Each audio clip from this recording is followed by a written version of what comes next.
Guérit TV Monde rouvre son antenne régionale de Parakou à partir du 1er août 2024. Pour toutes vos activités dans le Nord Bénin et autres renseignements, appelez le 00229 91 19 10 10. Guérit TV Monde, le leader des web TV.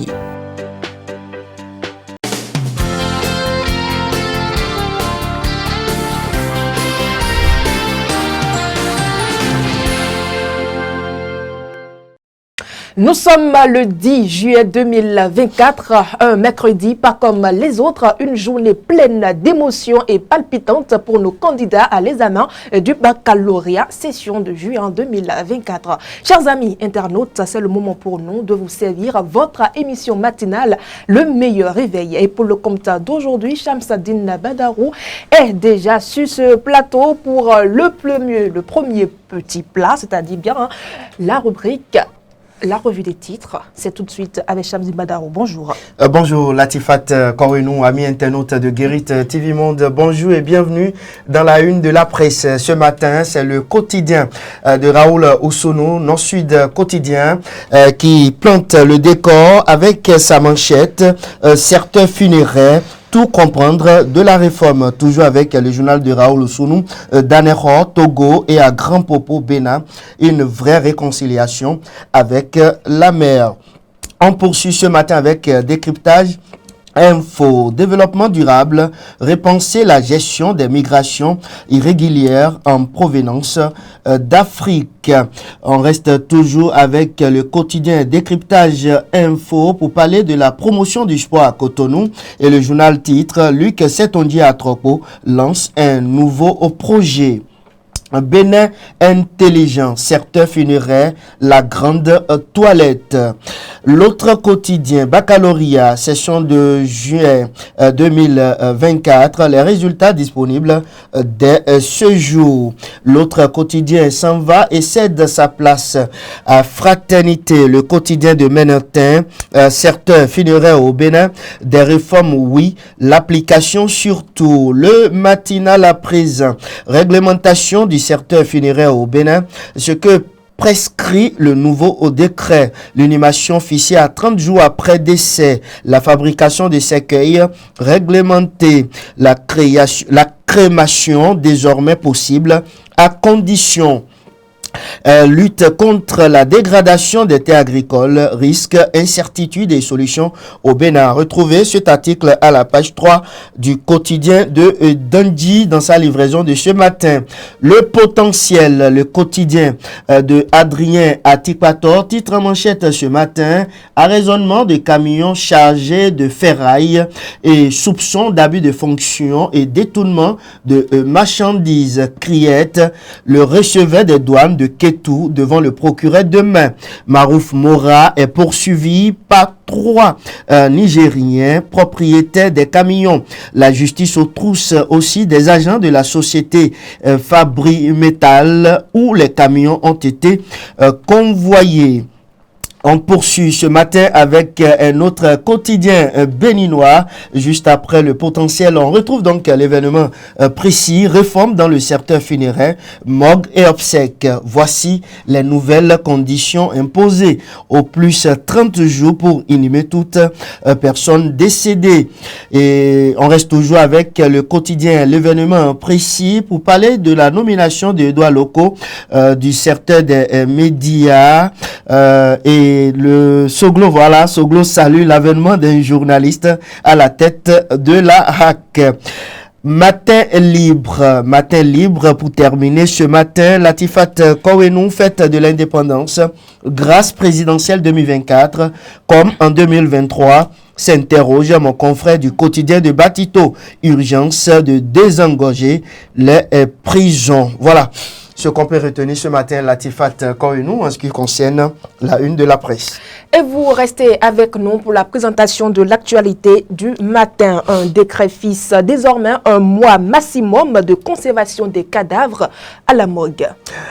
Par le décret numéro 2024-991 en date du mercredi 19 juin 2024, signé par le chef de l'État béninois Patrice Talon, aucun cadavre, je dis bien aucun cadavre, ne peut rester plus d'un mois dans une morgue, sauf en cas de décision de justice. Le décret encadre les activités liées à la préservation des dépouilles mortelles dans un funérarium, la planification des funérailles, la gestion des cimetières et la sculpture sur pierre tombale. Il organise également l'inhumation et fixe les noms au sein des morgues. Passé ce délai, il est procédé à une inhumation en fosse commune du corps, laissé plus d'un mois à la morgue. Je pense que Latifat Kouenou, c'est une décision sanitaire.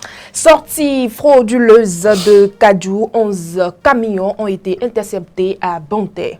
Les agents du commissariat de Gouka à Banté ont intercepté le week-end écoulé 11 camions transportant des noix de Kajou en position irrégulière. Les informations reçues par les douaniers de la zone ont alerté le commissariat de Gouka dans la commune de Banté au centre du Bénin. Immédiatement, une équipe a été déployée pour les vérifications. Il faut ajouter au commissariat, 3 camions ont été déclarés en position régulière et les 8 autres en position frauduleuse. Le gouvernement a rappelé l'interdiction de la commercialisation des noix de Kajou sans autorisation. Hors de nos frontières, au Cameroun, l'Assemblée nationale adopte le projet de loi prorogeant le mandat des députés d'1 an. Hier, mardi 9 juillet 2024, l'Assemblée nationale camerounaise a adopté le projet de loi prorogeant le mandat des députés initialement prévu jusqu'au 10 mars 2025. Il est étendu jusqu'au 30 mars 2026. De même, pour les élus municipaux dont le mandat est également prolongé sans passer par l'Assemblée nationale. Le calendrier électoral est donc modifié, reportant les élections législatives et municipales initialement prévues pour le début de l'année prochaine, avant la présidentielle d'octobre 2025. Latifat Kouenou, ce rapport vise à mieux gérer le déploiement matériel, humain et financier des scrutins. Nous mettons à présent les 2 pieds joints dans l'exercice difficile de Shamsdine Badarou dans l'actualité sportive. Euro 2024, la France éliminée par l'Espagne. Le résumé du match, c'est avec vous. C'est avec moi le résumé du match à chacun son sport. Après avoir éliminé la Belgique en 8e de finale et le Portugal en quart, la France a été stoppée par l'Espagne ce mardi 9 juillet 2024 lors du premier match des demi-finales. Score final 2-1. La France a ouvert le score à la 8e minute grâce à un coup de tête de Kolo Muani sur une passe décisive de Kylian Mbappé. Lamine Yamal, le plus jeune joueur de la compétition, 16 ans, a égalisé à la 21e minute. Dani Olmo a inscrit le deuxième but espagnol à la 25e minute. Le score est resté inchangé jusqu'à la fin du match. L'Espagne obtient ainsi le premier ticket pour la finale de cette 17e édition de l'Euro en Allemagne 2024. La seconde demi-finale oppose les Pays-Bas et l'Angleterre ce mercredi 10 juillet à 20h précise et du Bénin. Heure du Bénin, malheureusement, je ne peux pas vous donner rendez-vous devant la télé ce soir. C'est pas mon fort. Merci à vous, Shamsdine Badarou. On vous retrouve demain matin dans notre émission matinale. Si Dieu le veut. Chers amis internautes, quant à nous, nous marquons une courte pause publicitaire. Guérit TV Monde rouvre son antenne régionale de Parakou à partir du 1er août 2024. Pour toutes vos activités dans le Nord Bénin et autres renseignements, appelez le 00229 91 19 10 10. Guérit TV Monde, le leader des Web TV. Abdoulaye Fashion vous offre un style créatif et original, que vous soyez homme ou femme. Notre boutique, située à Cotonou, quartier Bédiarouin, dans la rue en face de la Ciné Concorde, vous accueille chaleureusement. Révélez votre style unique à des prix abordables chez Abdoulaye Fashion. Contactez-nous au plus 229 97 09 40 114. Les portes de la mode s'ouvrent pour vous chez Abdoulaye Fashion. De retour sur ce plateau, nous retrouvons à l'instant Patrice Ayronton dans la météo.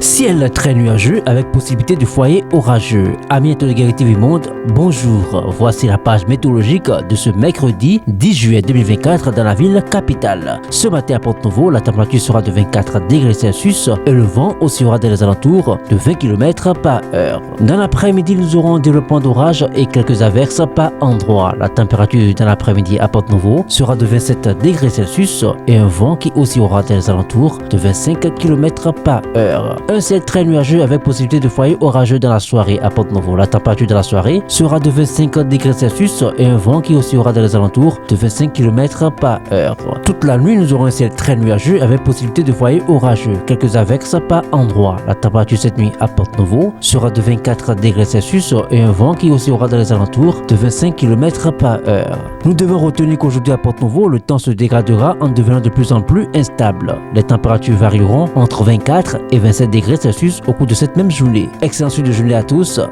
À demain.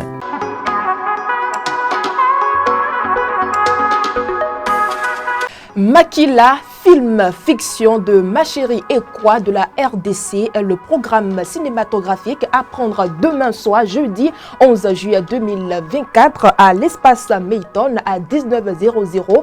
L'entrée, elle est juste gratuite. Chers amis internautes, en petit résumé, Makila est une jeune fille de 19 ans qui vit dans la rue depuis l'âge de 13 ans. À son arrivée, elle a été accueillie par le caïd Bengazor qui l'a initiée à la façon de vivre dans la rue. Drogue, prostitution, vol, tout ce que vous savez, hein. Les deux finissent par se marier. Makila et Bengazor forment donc le couple le plus respecté de la rue, mais très vite, leur relation basée sur l'exploitation et la violence commence à ennuyer la jeune fille qui se sent prisonnière. Elle décide donc de quitter Bengazor. La suite de ce film, chers amis internautes, savourez ce film demain, jeudi 11 juillet 2024 à 19h00 à l'espace Mayton. Et surtout, l'entrée, elle est juste libre, gratuite. C'était donc votre rubrique Brief culturel de ce jour.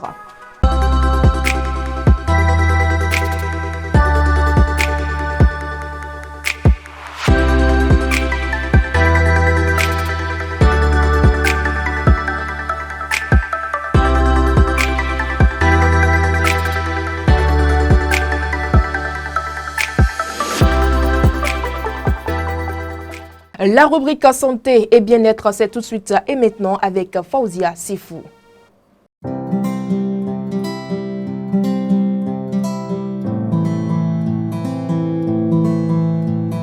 Latifat Kawenou, merci de me recevoir dans la rubrique santé et bien-être. Aujourd'hui, nous parlons d'une maladie rare, notamment le cancer des ongles. Le cancer des ongles est une forme de cancer de la peau qui se développe sous, autour ou sur l'ongle. Bien que rare, il s'agit d'une affection sérieuse qui nécessite une attention médicale immédiate. Cette maladie peut toucher les ongles des mains comme ceux des pieds et elle est souvent diagnostiquée tardivement en raison de sa nature discrète. Les premiers signes de cancer des ongles peuvent être subtils. Parmi les symptômes les plus courants, on note l'apparition d'une bande sombre ou d'une tache noire sous l'ongle. D'autres signes incluent des saignements autour de l'ongle, une déformation ou un épaississement de l'ongle, ainsi qu'une douleur persistante. Parfois, l'ongle peut se décoller de son lit. Si vous observez l'un de ces symptômes, il est crucial de consulter un dermatologue pour un diagnostic précis. Les causes exactes du cancer des ongles ne sont pas encore entièrement comprises. Cependant, plusieurs facteurs de risque ont été identifiés. Que ce soit par le soleil ou les lampes UV utilisées pour le séchage des vernis à ongles est un facteur de risque majeur. Les antécédents familiaux de cancer de la peau, un système immunitaire affaibli et certains types de verrou viral peuvent également augmenter le risque de développer cette maladie. Les traumatismes répétés aux ongles sont aussi considérés comme un facteur contributif. Le traitement du cancer des ongles dépend de son stade et de son étendue. La chirurgie est souvent nécessaire pour retirer la tumeur et parfois une partie de l'ongle ou même l'ongle entier. Dans certains cas, des traitements supplémentaires comme la radiothérapie ou la chimiothérapie peuvent être recommandés. Une détection précoce est essentielle pour augmenter les chances de guérison. Après le traitement, un suivi régulier est important pour surveiller d'éventuelles récidives.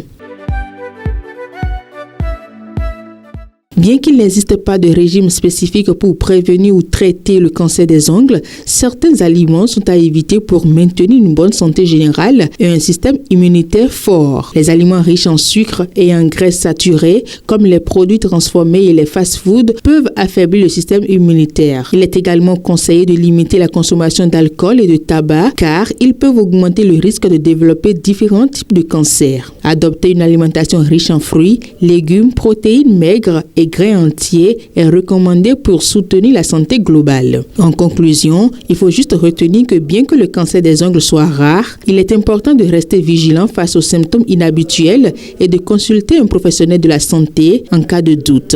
Une détection précoce et un traitement approprié peuvent grandement améliorer le pronostic de cette maladie. Merci de nous avoir suivis. À demain. Merci à vous, Fauzia Sefou. Chers amis internautes, avant de retrouver l'invité de ce jour, nous allons marquer une courte pause publicitaire. Toutes les activités payées au service commercial de Guérit TV Monde seront désormais publiées gratuitement dans les colonnes du quotidien La Guérite. Pour plus d'informations, appelez le 00229 91 19 10 10. Guérit TV Monde, le leader des Web TV.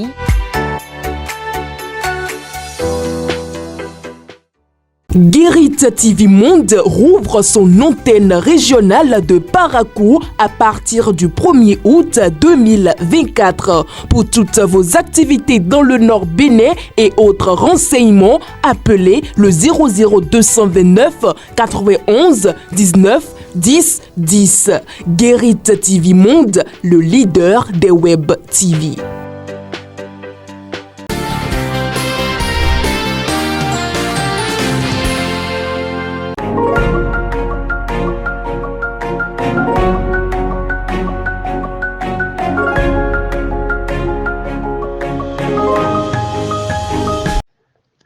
Alors, quels sont les impacts politiques, économiques et sociaux de la création de la Confédération des États du Sahel? Alors, il est intéressant de noter que la Confédération des États du Sahel est l'aboutissement d'un processus qui a été enclenché déjà dès septembre 2023 et qui avait été appelé lors de l'Alliance des États du Sahel.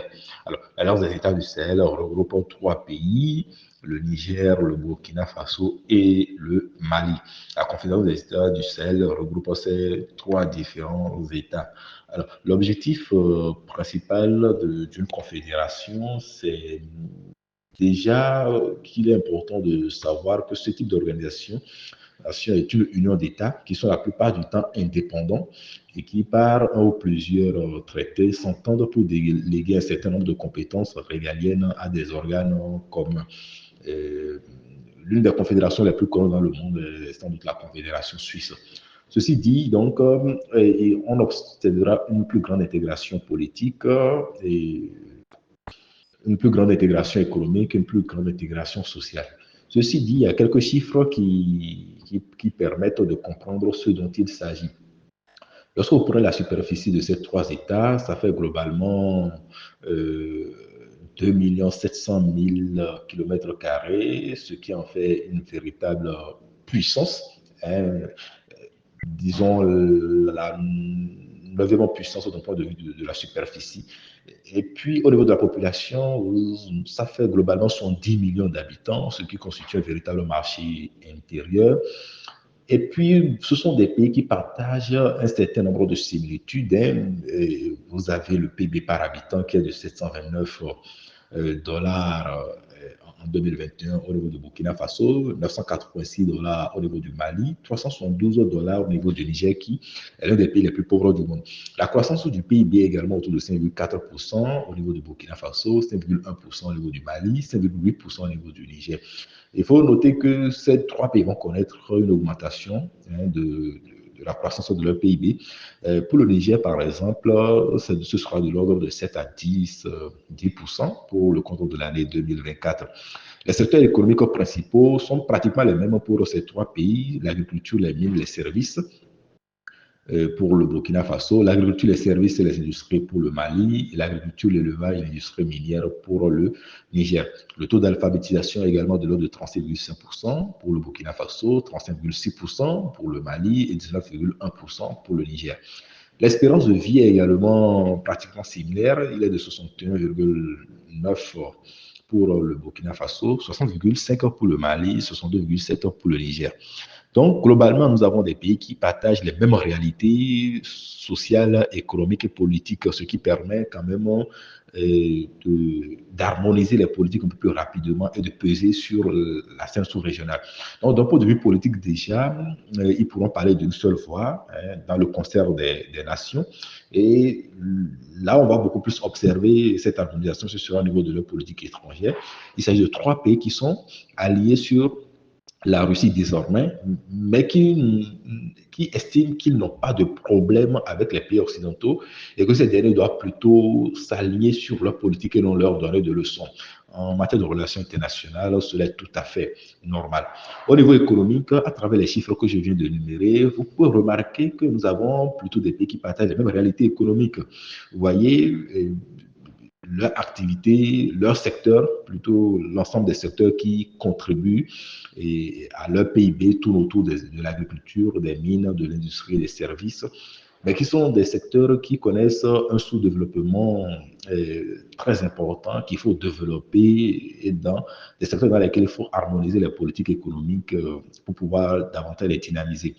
Donc, ce qui fait que la politique économique doit davantage s'harmoniser. Au niveau social, vous avez des populations qui partagent également les mêmes réalités, ce qui va faire que désormais, on va...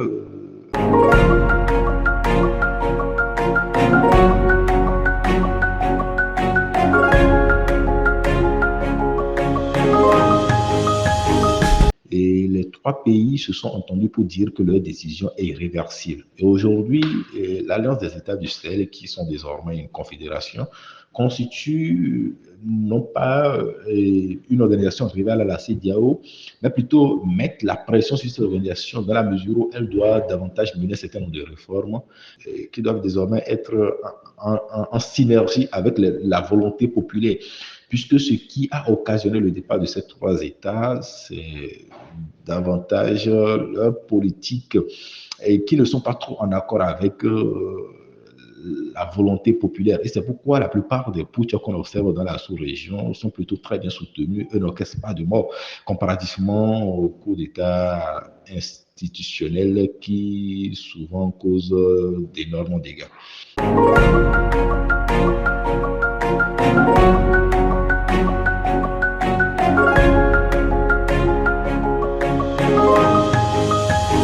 Comme je l'ai dit précédemment, il n'y a aucune chance que les pays du Sahel ou de la Confédération des États du Sahel intègrent aujourd'hui la CEDEAO, dans la mesure où leur décision est irrévocable, à moins qu'il y ait un soubresaut politique comme un autre putsch et qui ramène désormais l'un de ces États qui forment cette alliance-là dans le giron de la CEDEAO. Sinon, c'est parti pour durer.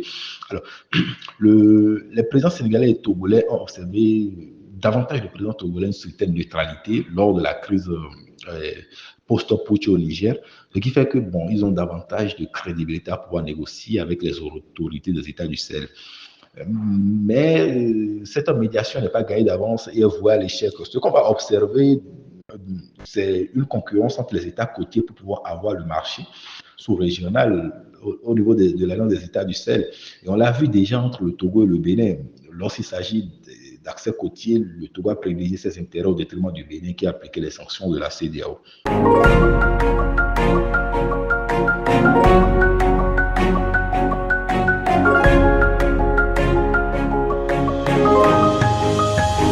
Alors, la CEDEAO se préoccupe du retour des États du Sahel dans son giron, dans la mesure où la CEDEAO, c'est quand même un géant de la sous-région ouest-africaine, une organisation qui a longtemps prévu l'intégration économique, et ensemble, on est toujours fort.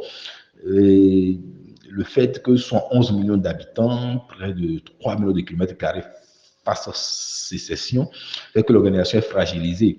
Et d'autres États pourraient être tentés de rejoindre la langue des États du Sahel, ce qui va complètement charcuter l'organisation. Et personnellement, je dois avouer que j'ai un peu... S'il n'y a pas de réforme au niveau de la CEDEAO, il est très peu probable que cette organisation survive. Donc, des réformes doivent être menées pour sauver l'Alliance. On va peut-être patienter et voir ce que ça va donner les prochaines années. Mais la CEDEAO a besoin d'être réorganisée. Et surtout, la CEDEAO pêche par absence de moyens. Attendre forcément que l'aide vienne de l'extérieur avant de résoudre des problèmes internes à l'organisation l'a complètement fragilisée.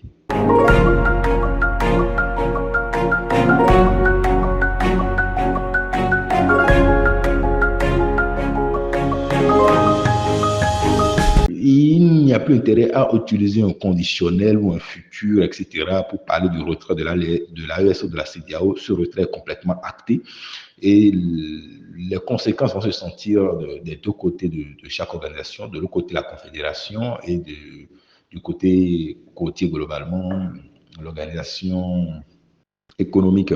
Alors, le temps a été donné lors du récent sommet de la CEDEAO à Abuja, où on parle déjà de passeport pour les ressortissants des États de l'Alliance les ressortissants de l'Alliance des États du Sahel. Et puis, il pourrait y avoir une mesure similaire également du côté de l'Alliance des États du Sahel. Donc, vous voyez déjà, il y aura du répondant de chaque côté à chaque mauvaise action. Donc, le retrait du Mali, du Burkina Faso et du Niger ne doit pas être synonyme de conflictualité entre les deux organisations. La meilleure façon de pouvoir gérer ce retrait est de privilégier des voies de discussion pour savoir comment on pourra négocier un certain nombre d'accords pour faciliter la circulation des personnes et des biens entre les deux organisations, dans la mesure où vous avez les États de l'Alliance des États du Sahel qui sont restés dans l'Union économique monétaire ouest-africaine. Donc, il n'y a aucun intérêt à créer une situation de conflictualité.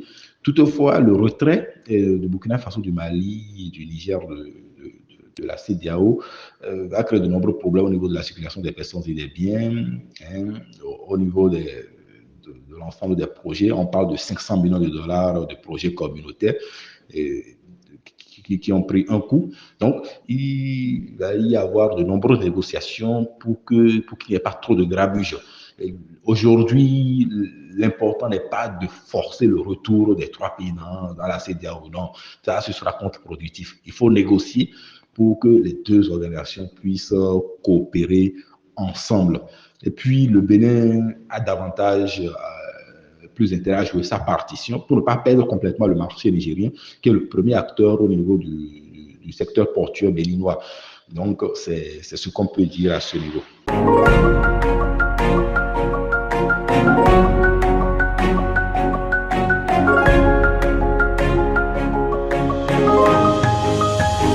Je vais souligner que lorsqu'il y a souvent ce type de conflit, c'est vrai, il faut agir en communauté, mais il ne faut pas oublier également sa tête.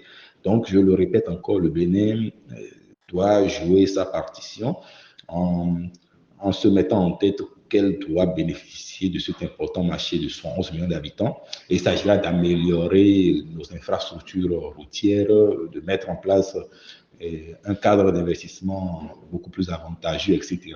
Le plus important, c'est de capter ce nouveau marché-là.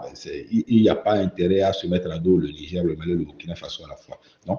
Et puis, c'est d'autant plus important qu'aujourd'hui, nous avons la concurrence du Togo à côté, qui avait son port, qui bénéficie d'un avantage géographique par rapport au Bénin. C'est un port en eau profonde et qui peut accueillir des bateaux d'un tyran beaucoup plus conséquent. On est sur de l'ordre d'un peu plus de 16, alors qu'au Bénin, on tourne autour de 13-14.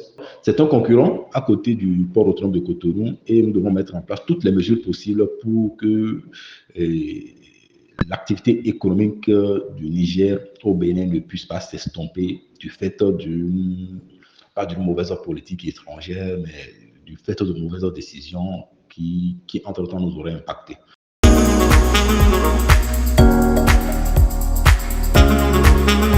Nous sommes à présent dans le coin cuisine de ce mercredi 10 juillet 2024 et pour le petit déjeuner ou le déjeuner de ce matin, je reçois pour vous sur ce plateau Marlise Assogba. C'est à elle de nous faire la cuisine. Marlise Assogba, bonjour. Bonjour Latifat. Comment vous allez? Très bien chez vous. Ça va. Alors, vous avez quoi pour nous ce matin? Ce matin, nous allons faire de la sauce gombo à la grande morelle. La grande morelle, c'est quoi déjà? C'est le beaumont. Autrement dit, on va faire de la sauce fétrie beaumont. Oh, d'accord. Alors, pour la préparation, on aura besoin de quoi comme ingrédient? Pour la préparation, nous aurons besoin de notre gombo naturellement. 200 g de gombo, c'est suffisant. Nous aurons besoin de quelques feuilles de grande morelle. D'accord. Nous aurons besoin du piment moulu, de l'huile rouge, des épices, sauf l'ail, parce que l'ail ne permet pas que la sauce soit très gluante. Donc, nous allons éviter l'ail. Donc, tout ce qui est gingembre, poivre, anis vert, c'est la bienvenue. Okay. Nous aurons besoin d'un petit peu d'eau, de l'huile rouge, du bouillon pour assaisonner. Nous aurons besoin maintenant des crevettes, de l'escargot, enfin, si vous en prenez. Intéressant. Nous aurons besoin aussi du crabe, du poisson fumé. Et de la viande, si vous êtes fan de viande. Vous aimez bien la viande. Et vous n'oubliez pas quelque chose, de la moutarde ou bien ce n'est pas forcé? Non, ce n'est pas forcé, ça dépend du choix. Moi, j'aime pas trop, du coup, je ne conseille pas. On a compris que ce sont vos préférences que vous nous présentez souvent, mais ce n'est pas grave. Alors, pour la préparation, comment ça se fait? Pour la préparation, vous allez ramener dans votre casserole un peu d'eau. Au préalable, vous allez déjà laver vos feuilles de grande morelle. D'accord. Ensuite, vous aurez déjà... vous allez couper, sorry. Vous aurez déjà eu à hacher vos gombo. D'accord. Voilà. Donc, vous ramenez vos gombo hachés dans la casserole. On le fait de deux façons. La première façon, c'est mettre directement avec l'eau et puis ça bouillit avec un peu de bicarbonate. La deuxième façon, c'est attendre que l'eau bouillisse et vous mettez vos gombo là-dedans. Bon, dans tous les cas, c'est du même. On aura le même résultat. Vous aurez le même résultat. Vous attendez quelques minutes et vous ajoutez vos feuilles de grande morelle. D'accord. Ensuite, vous assaisonnez. Vous attendez 7 à 10 minutes pour que le gombo et puis les feuilles soient cuites. Ensuite, vous ajoutez, vous assaisonnez. Vous assaisonnez naturellement et vous ajoutez tous les animaux. Tous les animaux, comme on le dit. Vous ajoutez tous les animaux et puis vous attendez aussi 5 minutes parce que la sauce de gombo ne dure pas. Donc, dès que vous mettez tous les animaux dedans, si je peux me permettre, vous ajoutez aussi un peu d'huile. Un peu d'huile rouge. Le sel, voilà. Un peu d'huile rouge, le sel. Et puis voilà. Vous attendez et puis voilà. On l'accompagne de quoi? De la pâte noire de préférence? Oui, la pâte noire, ça dépend. La pâte noire, de la pâte blanche, du piron. Du piron, de la gbeli, la pâte... oui, de la gbeli, parce que sait que ça c'est lourd. Oui, d'accord? Ça c'est lourd et puis voilà. Alors, on peut aussi le prendre avec de la cassa aussi, même si ça ne tire pas bien le gombo. On peut aussi... N'est-ce pas? Ça dépend, oui. Alors, vous allez nous faire ça ici quand déjà? Dès que possible. Dès que possible. Le dès que possible est venu timidement, mais c'est pas grave. Merci à vous, Marlise Assogba, pour cette recette, pour ce petit déjeuner ou déjeuner que vous nous proposez ce matin. On vous retrouve demain, pourquoi pas, dans le coin cuisine. Chers amis internautes, voilà donc qui met définitivement un terme à ce numéro de votre émission matinale, Le Meilleur Réveil. Pour vous qui avez des recettes à passer dans notre émission, pour vous qui avez des annonces à passer, contactez-nous directement au 91 19 10 10. Sur ce, je vous remercie d'avoir été dans notre. À demain.